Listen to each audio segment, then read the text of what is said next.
Thanks for reading with joy. Today's book is George's Garden, written by Gerda Marie Scheidl, illustrated by Bernadette Watts, and translated by Rosemary Lanning. Let's read together. George the gardener could talk to flowers, birds, and animals. No one else understood them quite as well. Other people knew all about car engines that broke down or television sets that went wrong, but they would never hear the songs of birds and the whispering of flowers. George's garden was quite small. "I don't mind. It's big enough for me," he said. A cherry tree grew there, and an elder tree shaded George's bench. Wild roses, bluebells, and big white daisies all bloomed in George's garden.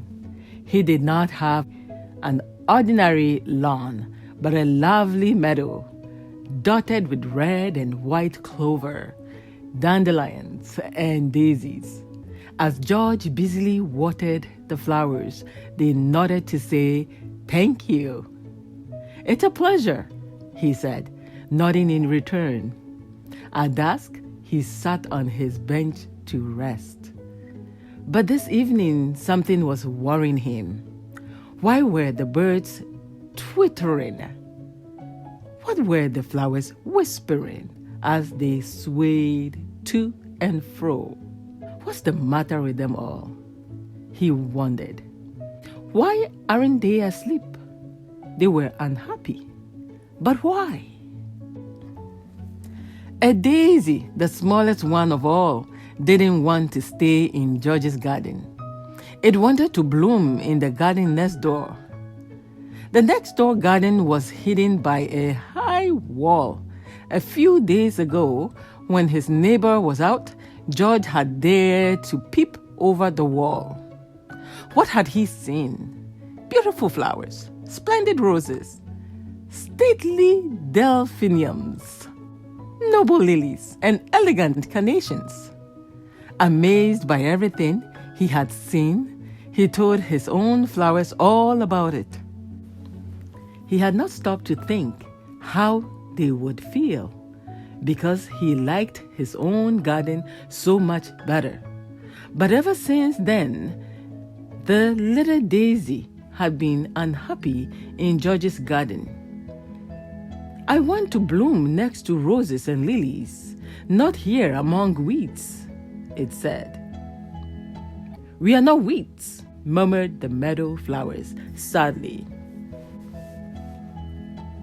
George was sad too.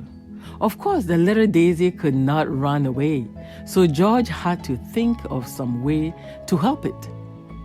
He waited until evening fell.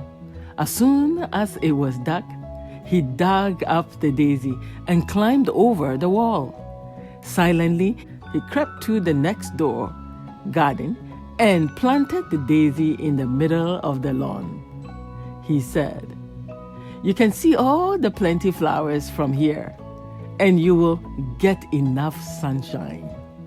Then he climbed back over the wall.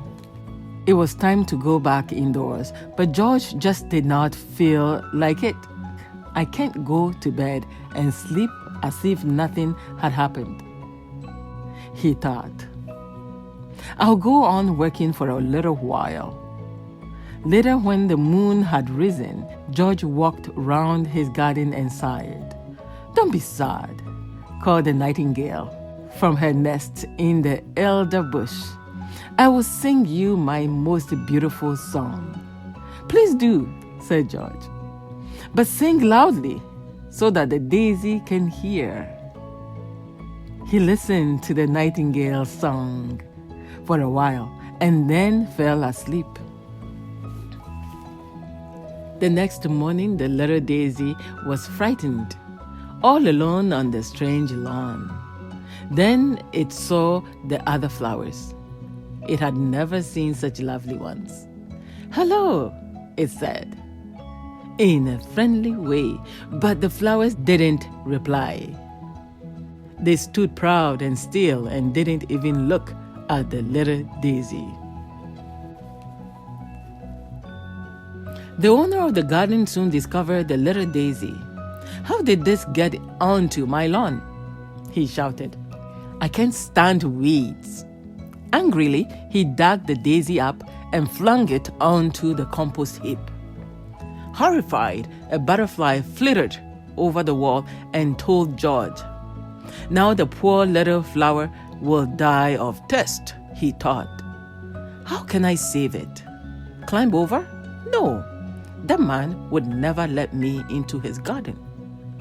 All he could do was wait until his neighbor went away, but the neighbor showed no sign of going. He liked to sit in his garden too.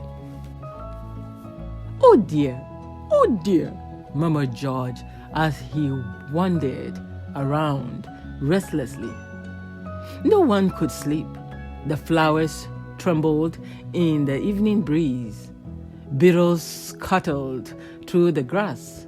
Not even the birds could rest. Everyone was worried about the little daisy. "Can't anyone do something?" George asked in despair. "I can," piped the nightingale. She flew swiftly over the wall and returned with the wilting daisy in her beak. George planted it at once in the moist earth. The daisy opened its petals once again to say thank you. George understood. "Sleep now," he said softly, and lay down on his bench under the elder tree. Everything slept. Only the wind wafted through the garden, and the nightingale sang her loveliest good night song. The end. Thanks for reading with joy. For more Read Alouds, please subscribe to our channel. Thank you.